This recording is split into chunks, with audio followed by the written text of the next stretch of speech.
നമുക്കിന്ന് legal metrology inspecting assistant Kerala PSCന്റെ model questions നോക്കാം. നമുക്ക് ഫസ്റ്റത്തെ ക്വസ്റ്റ്യൻ നോക്കാം. ഇത് ലീഗൽ മെട്രോളജി ആക്ട് 2009 എന്നുള്ളതാണ്. മാറ്റാൻ കഴിയാത്ത ഭാരമാപനയുടെ പരിശോധനയ്ക്ക് 30 ദിവസം മുമ്പ് ലീഗൽ മെട്രോളജി ഓഫീസറെ അറിയിക്കണം. സ്ഥലത്ത് വെച്ച് നടത്തുന്ന പരിശോധനയ്ക്ക് ആവശ്യമായ സൗകര്യങ്ങൾ ഉപയോക്താവ് ഒരുക്കണം. പരിശോധനാ ഫീസ് ഷെഡ്യൂൾ 10 നിശ്ചയിച്ചിരിക്കുന്നു. ഈ 3 പ്രസ്താവനകളും ശരിയാണ്. അതായത് റൂൾ 14 പ്രകാരം നമുക്ക് അവിടുന്ന് മാറ്റാൻ കഴിയാത്ത വെയിറ്റ് ആൻഡ് മെഷേഴ്സ് ഉണ്ട്. അത് വന്ന് പരിശോധിക്കാൻ ലീഗൽ മെട്രോളജി ഓഫീസറെ നമ്മൾ 30 ദിവസം മുമ്പ് അറിയിക്കണമെന്നാണ്. അതുപോലെ സ്ഥലത്ത് വന്ന് പരിശോധന നടത്തുന്നതിനുള്ള എല്ലാ സൗകര്യങ്ങളും ഉപയോക്താവാണ് നൽകേണ്ടത്. അതുപോലെ റൂൾ 16 പ്രകാരം ഓഫീസിലെ പരിശോധന ഫീസ് ഷെഡ്യൂൾ 10 സ്റ്റാമ്പിലെ വർഷവും ക്വാർട്ടറും രേഖപ്പെടുത്തും. എ ക്വാർട്ടർ ജനുവരി മുതൽ മാർച്ച് വരെയാണ്. സി ക്വാർട്ടർ ഒക്ടോബർ മുതൽ ഡിസംബർ വരെയാണ്. ഇതിൽ സ്റ്റേറ്റ്മെന്റ് 1ഉം 2ഉമാണ് ശരി. നമ്മൾ സ്റ്റാമ്പ് പതിക്കണം. ആ ഒരു സ്റ്റാമ്പിൽ മെയിനായിട്ട് വർഷവും ക്വാർട്ടറും ആണ് രേഖപ്പെടുത്തുന്നത്. ഇത് റൂൾ 15 ക്ലോസ് 2 പ്രകാരമാണ്. ഇതിൽ എ എന്ന് പറയുന്ന അക്ഷരം സൂചിപ്പിക്കുന്നത് ജനുവരി, ഫെബ്രുവരി, മാർച്ചാണ്. അതുപോലെ തന്നെ സി എന്നത് സൂചിപ്പിക്കുന്നത് ജൂലൈ, ഓഗസ്റ്റ്, സെപ്റ്റംബർ ആണ്. അതുപോലെ ഒക്ടോബർ ടു ഡിസംബർ എന്ന അക്ഷരം സൂചിപ്പിക്കുന്നത് ഡി ആണ്. വെരിഫിക്കേഷൻ സർട്ടിഫിക്കറ്റ് ഷെഡ്യൂൾ 8 പ്രകാരമാണ്. ഡ്യൂപ്ലിക്കേറ്റ് സർട്ടിഫിക്കറ്റ് ലഭിക്കാൻ 100 രൂപ ഫീസ് അടയ്ക്കണം. ഡ്യൂപ്ലിക്കേറ്റ് സർട്ടിഫിക്കറ്റിൽ കോപ്പി എന്ന് രേഖപ്പെടുത്തിയിരിക്കുന്നു. ഇതിൽ റൂൾ 15 ക്ലോസ് 3 പ്രകാരം വെരിഫിക്കേഷൻ സർട്ടിഫിക്കറ്റ് ലഭിക്കുന്നത് ഷെഡ്യൂൾ 8 പ്രകാരമാണ്.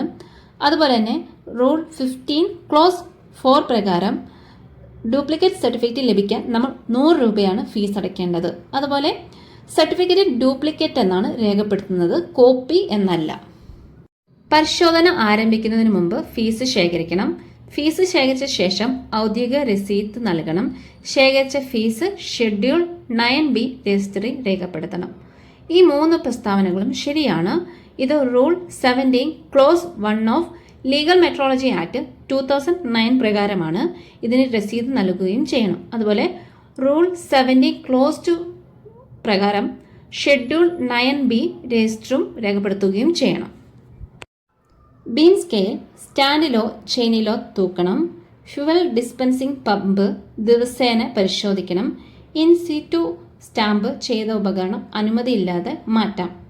ഇതിൽ സ്റ്റേറ്റ്മെന്റ് 1ഉം 2ഉം ശരിയാണ്. അതിൻ്റെ ഉത്തരം എ ആണ്. റൂൾ 22 പ്രകാരം ഇവ ശരിയാണ്. അതായത് ബീം സ്കെയില് സ്റ്റാൻഡിലോ ചെയിനിലോ ആണ് നമ്മൾ തൂക്കേണ്ടത്. അതുപോലെ തന്നെ ഫ്യുവൽ ഡിസ്പെൻസിംഗ് പമ്പ് നമ്മൾ ദിവസേന പരിശോധിക്കുകയും ചെയ്യണം. അത് 5 ലിറ്റർ അല്ലെങ്കിൽ 10 ലിറ്ററിൻ്റെ അളവ് പാത്രം ഉപയോഗിച്ച് വേണം ദിവസേന പരിശോധിക്കാൻ. അതുപോലെ മുൻകൂർ അനുമതിയില്ലാതെ നമുക്കൊരിക്കലും സ്റ്റാമ്പ് ചെയ്ത ഉപകരണം മാറ്റാൻ പറ്റത്തില്ല. റൂളുകൾ ലംഘിച്ചാൽ പരമാവധി 5000 വരെ പിഴ. ആക്റ്റും റൂളുകളും തമ്മിൽ വൈരുദ്ധ്യമുണ്ടെങ്കിൽ റൂളിനാണ് മുൻഗണന ലഭിക്കുന്നത്. ആക്റ്റിൽ പ്രത്യേകം ശിക്ഷ ഇല്ലാത്ത സാഹചര്യത്തിൽ റൂൾ 24 ആണ് ബാധകമാകുന്നത്. ഇതിൽ ഉത്തരം ബി ആണ്. അതായത് റൂളുകൾ ലംഘിച്ചാൽ പരമാവധി 5000 രൂപ വഴിയാണ് പിഴ ലഭിക്കുന്നത്. ഇത് റൂൾ 24 പ്രകാരമാണ്. അതുപോലെ തന്നെ ആക്റ്റും റൂളുകൾ തമ്മിൽ എന്തെങ്കിലും ഒരു വൈരുദ്ധ്യമുണ്ടെങ്കിൽ നമ്മൾ ഒരിക്കലും റൂളിനെ അല്ല പരിഗണിക്കുക, പകരം ആക്റ്റിനെയാണ്. ഇനി നമ്മൾ നോക്കാൻ പോകുന്നത് legal metrology packaged commodity rule പ്രകാരമുള്ള ക്വസ്റ്റ്യൻസ് ആണ്. ആദ്യത്തെ സ്റ്റേറ്റ്മെന്റ്, എല്ലാ പ്രീ പാക്കേജ്ഡ് കമ്മോഡിറ്റിയും നിർബന്ധ പ്രഖ്യാപനങ്ങൾ രേഖപ്പെടുത്തണം. പ്രഖ്യാപനങ്ങൾ വ്യക്തവും വായിക്കാൻ എളുപ്പമുള്ളതുമായിരിക്കണം. എല്ലാ പ്രഖ്യാപനങ്ങളും പ്രിൻസിപ്പൽ ഡിസ്പ്ലേ പ്ലാനിൽ, അതായത് PDP രേഖപ്പെടുത്തണം. ഈ 3 സ്റ്റേറ്റ്മെന്റും ശരിയാണ്. ഇത് റൂൾ 689 പ്രകാരമാണ്. പ്രഖ്യാപനങ്ങൾ ഇംഗ്ലീഷ് അല്ലെങ്കിൽ ഹിന്ദിയിൽ വേണം. മറ്റു ഭാഷകൾ ഉപയോഗിക്കാൻ പാടില്ല. MRPയും നെറ്റ് ക്വാളിറ്റിയും കോൺട്രാസ്റ്റിൽ രേഖപ്പെടുത്തണം. ഇതിൽ 2ാമത്തെ പ്രസ്താവന തെറ്റാണ്. നമുക്ക് മറ്റു ഭാഷകളും ഉപയോഗിക്കാൻ പറ്റും. ട്രാൻസ്പെറൻറ്റ് ഔട്ടർ റാപ്പർ ആണെങ്കിൽ പ്രഖ്യാപനങ്ങൾ വീണ്ടും രേഖപ്പെടുത്തേണ്ടതില്ല. ഔട്ടർ റാപ്പർ സുതാര്യമല്ലെങ്കിൽ ആവശ്യമായ പ്രഖ്യാപനങ്ങൾ അതിൽ വേണം. പ്രഖ്യാപനങ്ങൾ ദ്രാവകത്തിലൂടെ വായിക്കേണ്ട രീതിയിൽ പാടില്ല. ഇതിൻ്റെ ഉത്തരം ഡി ആണ്. 3 സ്റ്റേറ്റ്മെൻറ്റുകളും ശരിയാണ്. റൂൾ 9 പ്രകാരം ഈ 3 പ്രസ്താവനയും ശരിയാണ്. 5 സെൻറ്റിമീറ്റർ ക്യൂബ് അല്ലെങ്കിൽ അതിൽ താഴെയുള്ള ചെറിയ പാക്കേജുകളിൽ മാർക്ക് അല്ലെങ്കിൽ കോഡ് നൽകിയാൽ മതിയാകും. എല്ലാ ചെറിയ പാക്കേജുകളിലും പൂർണ്ണവിലാസം നിർബന്ധമാണ്. വിദേശത്ത് നിർമ്മിച്ച ഇന്ത്യയിൽ പാക്ക് ചെയ്ത ഉൽപ്പന്നങ്ങളിൽ ഇന്ത്യയിലെ ഇമ്പോർട്ടർ അല്ലെങ്കിൽ പാക്കറിൻ്റെ വിവരങ്ങൾ നിർബന്ധമാണ്. ഇതിൽ സ്റ്റേറ്റ്മെൻറ്റ് 1ഉം 3ഉമാണ് ശരി. രണ്ടാമത്തെ പ്രസ്താവന തെറ്റാണ്. അതായത് എല്ലാ ചെറിയ പാക്കേജുകളും പൂർണ്ണവിലാസം നിർബന്ധമല്ല. പ്രിൻസിപ്പൽ ഡിസ്പ്ലേ പാനൽ ഉപഭോക്താവ് ആദ്യം കാണുന്ന ഭാഗമാണ്. 5 സെൻറ്റിമീറ്റർ ക്യൂബ് വരെയുള്ള ചെറിയ പാക്കേജുകളിൽ കാർഡ് അല്ലെങ്കിൽ ടേപ്പ് ഉപയോഗിക്കാം. അക്ഷരങ്ങളുടെ കുറഞ്ഞ ഉയരം 5 മില്ലിമീറ്ററാണ്. ഇതിൽ സ്റ്റേറ്റ്മെൻറ്റ് 1ഉം 2ഉമാണ് കറക്റ്റ്. മൂന്നാമത്തെ പ്രസ്താവന തെറ്റാണ്. 5 അതായത് സാധാരണ അക്ഷരങ്ങളുടെ കുറഞ്ഞ ഉയരം 1 മില്ലിമീറ്ററാണ്. എംബോസ്ഡ് അല്ലെങ്കിൽ മോൾട്ടഡ് അല്ലെങ്കിൽ പെർഫോറേറ്റഡ് അക്ഷരങ്ങളുടെ കുറഞ്ഞ ഉയരം 2 മില്ലിമീറ്ററാണ്. അക്ഷരത്തിൻ്റെ വീതി അതിൻ്റെ ഉയരത്തിൻ്റെ കുറഞ്ഞത് 1/3 ആയിരിക്കണം. കാരണം റൂൾ 7 പ്രകാരം ഈ 2 പ്രസ്താവനകളും ശരിയാണ്.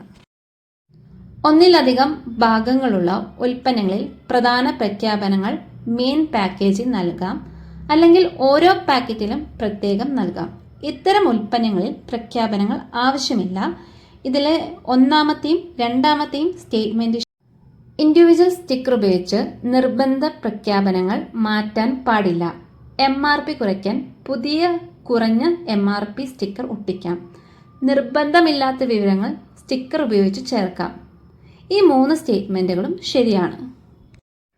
ഒന്നിലധികം ഭാഗങ്ങളുള്ള ഉൽപ്പന്നങ്ങളിൽ പ്രധാന പ്രഖ്യാപനങ്ങൾ മെയിൻ പാക്കേജിൽ നൽകാം, അല്ലെങ്കിൽ ഓരോ പാക്കറ്റിലും പ്രത്യേകം നൽകാം. ഇത്തരം ഉൽപ്പന്നങ്ങളിൽ പ്രഖ്യാപനങ്ങൾ പാടില്ല. ഇതിലെ 3ാമത്തെ സ്റ്റേറ്റ്മെൻറ്റ് തെറ്റാണ്.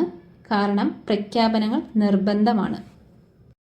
ഇനി നമുക്ക് Kerala legal metrology enforcement rule 2012 കുറച്ച് ക്വസ്റ്റ്യൻസ് നോക്കാം. എല്ലാ ഭാരമാപ്പിനികളും അളവ് ഉപകരണങ്ങളും പരിശോധനയ്ക്ക് വിധേയമാക്കണം. 2ാമത്തെ സ്റ്റേറ്റ്മെൻറ്റ് പരിശോധന നടത്തുന്നത് ലീഗൽ മെട്രോളജി ഓഫീസറാണ്. പരിശോധനയിൽ ഇല്ലാത്ത ഭാരമാപ്പിനികൾ വ്യാപാര ആവശ്യങ്ങൾക്ക് ഉപയോഗിക്കാം. ഇതിൽ സ്റ്റേറ്റ്മെൻറ്റ് എ ആണ് ശരി. അതായത് 1ഉം 2ഉം മാത്രമാണ് ശരി. കാരണം റൂൾ 14 പ്രകാരം ഭാരമാപ്പനികൾ ലീഗൽ മെട്രോളജി ഓഫീസർ പരിശോധിക്കണം. പരിശോധനയിൽ ഇല്ലാത്ത വ്യാപാര ആവശ്യങ്ങൾക്ക് ഉപയോഗിക്കാൻ പാടുള്ളതല്ല. അതിനാൽ ഇതിലെ 1ഉം 2ഉം ശരിയാണ്. 3ാമത്തെ സ്റ്റേറ്റ്മെൻറ്റ് തെറ്റാണ്. പരിശോധനയിൽ ശരിയാണെന്ന് കണ്ടെത്തിയ ഭാരമാപ്പനികൾ ഔദ്യോഗിക മുദ്ര പതിപ്പിക്കും. മുദ്ര പതിപ്പിച്ചതിന് ശേഷം മാത്രമേ നിയമപരമായി ഉപയോഗിക്കാവൂ. മുദ്ര പതിപ്പിക്കാതെ വ്യാപാര ആവശ്യങ്ങൾക്ക് ഉപയോഗിക്കാം. ഇതിലെ സ്റ്റേറ്റ്മെൻറ്റ് 1ഉം 2ഉം ശരിയാണ്. റൂൾ 15 പ്രകാരം പരിശോധന വിജയിച്ച ഉപകരണങ്ങളിൽ ഔദ്യോഗിക മുദ്ര പതിപ്പിക്കണം. മുദ്രയില്ലാത്ത ഉപകരണങ്ങൾ നിയമപരമായി ഉപയോഗിക്കാൻ പാടുള്ളതല്ല. വെരിഫിക്കേഷന് ഫീസ് ഈടാക്കണം. സ്റ്റാമ്പിങ്ങിന് ഫീസ് ഈടാക്കണം. ഫീസിൻ്റെ നിരക്ക് ചട്ടങ്ങൾ പ്രകാരം നിശ്ചയിച്ചിരിക്കുന്നു. ഇതിൽ 1ാമത്തെയും 2ാമത്തെയും 3ാമത്തെയും സ്റ്റേറ്റ്മെൻറ്റ് കറക്റ്റാണ്. റൂൾ 16 പ്രകാരം വെരിഫിക്കേഷൻ, സ്റ്റാമ്പിംഗ് എന്നിവയ്ക്ക് ഫീസ് ഈടാക്കുകയും അതിൻ്റെ നിരക്ക് ചട്ടങ്ങൾ പ്രകാരം നിശ്ചയിച്ചിരിക്കുകയും ചെയ്തിരിക്കുന്നു. പരിശോധനാ ഫീസ് സർക്കാർ ട്രഷറിയിൽ അടയ്ക്കണം. ഫീസ് ശേഖരണവുമായി ബന്ധപ്പെട്ട രേഖകൾ സൂക്ഷിക്കണം. ഫീസ് ഉദ്യോഗസ്ഥർ വ്യക്തിപരമായി കൈവശം വെക്കണം. ഇതിലെ സ്റ്റേറ്റ്മെൻറ്റ് 1ഉം 2ഉം ശരിയാണ്. റൂൾ 17 പ്രകാരം ശേഖരിക്കുന്ന ഫീസ് സർക്കാർ ട്രഷറിയിൽ അടയ്ക്കുകയും ബന്ധപ്പെട്ട രേഖകൾ കൃത്യമായി സൂക്ഷിക്കുകയും വേണം. വ്യക്തിപരമായി ഫീസ് കൈവശം വെക്കാൻ അനുവദിക്കുന്നില്ല. വെരിഫൈഡ് ആൻഡ് സ്റ്റാമ്പ്ഡ് ഭാരമാപ്പനികൾ മാത്രമേ വ്യാപാര ആവശ്യങ്ങൾക്ക് ഉപയോഗിക്കാൻ പാടുള്ളൂ. നിയമത്തിൽ അനുവദിച്ച രീതിയിൽ മാത്രമേ ഉപയോഗിക്കാൻ പാടുള്ളൂ. മുദ്ര പതിപ്പിക്കാത്ത ഉപകരണങ്ങളും വ്യാപാര ആവശ്യങ്ങൾക്ക് ഉപയോഗിക്കാം. ഇതിലെ സ്റ്റേറ്റ്മെന്റ് 1ഉം 2ഉം മാത്രമാണ് ശരി. റൂൾ 22 പ്രകാരം പരിശോധനയും മുദ്ര പതിപ്പിച്ചതുമായ ഉപകരണങ്ങൾ മാത്രമേ നമ്മൾ വെയിറ്റ് ആൻഡ് മെഷേഴ്സിന് ഉപയോഗിക്കാൻ പാടുള്ളൂ. അതിനാൽ മൂന്നാമത്തെ പ്രസ്താവന തെറ്റാണ്. സർട്ടിഫിക്കറ്റ് ഓഫ് വെരിഫിക്കേഷൻ സ്ഥാപനത്തിൽ പ്രദർശിപ്പിക്കണം. ഉദ്യോഗസ്ഥർ ആവശ്യപ്പെടുമ്പോൾ സർട്ടിഫിക്കറ്റ് ഹാജരാക്കണം. സർട്ടിഫിക്കറ്റ് പ്രദർശിപ്പിക്കൽ നിർബന്ധമില്ല. ഇതിൽ റൂൾ 23 പ്രകാരം സർട്ടിഫിക്കറ്റ് സ്ഥാപനത്തിൽ വ്യക്തമായി പ്രദർശിപ്പിക്കുകയും പരിശോധനയ്ക്കിടെ ഉദ്യോഗസ്ഥർ ആവശ്യപ്പെട്ടാൽ അത് ഹാജരാക്കുകയും ചെയ്യണം. അതിനാൽ മൂന്നാമത്തെ സ്റ്റേറ്റ്മെന്റ് തെറ്റാണ്. ചട്ടങ്ങൾ ലംഘിക്കുന്നവർക്ക് നിയമപ്രകാരമുള്ള ശിക്ഷ ലഭിക്കും. ചട്ടലംഘനത്തിന് ശിക്ഷ നൽകുന്നത് റൂളിന്റെ വ്യവസ്ഥ ചെയ്തിരിക്കുന്നു. ചട്ടലംഘനം നടത്തിയാലും ശിക്ഷ ലഭിക്കില്ല. ഇതിലെ സ്റ്റേറ്റ്മെന്റ് 1ഉം 2ഉം ശരിയാണ്. റൂൾ 24 പ്രകാരം റൂളുകൾ ലംഘിക്കുന്നവർക്ക് നിയമപ്രകാരമുള്ള ശിക്ഷ ലഭിക്കും. അതിനാൽ 1ഉം 2ഉം സ്റ്റേറ്റ്മെന്റ് ശരിയാണ്.